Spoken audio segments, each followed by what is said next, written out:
Where I work, when I'm not doing Darkeport, there are probably about 10 or so different people that talk about Dungeons and Dragons on a regular basis. Quite a few. Yeah.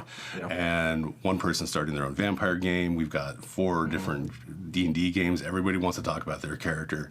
Everybody likes the idea of a really good flowing story. Jacob, who played with us on the Leptis Regium game, is there too. Yeah, running his own campaign, and a bit of a mentor for him right now, and I would one day love to see him at the head of this table running something.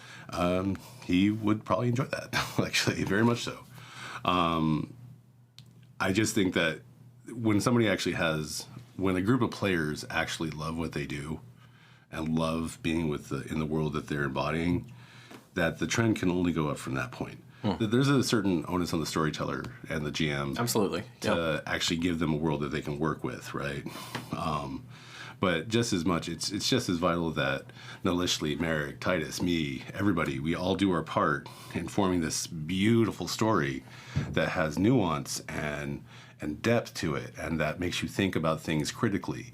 Because a lot of times I don't see, well, with the games that didn't really do well for me in the past, it was just there was no real critical thinking to it.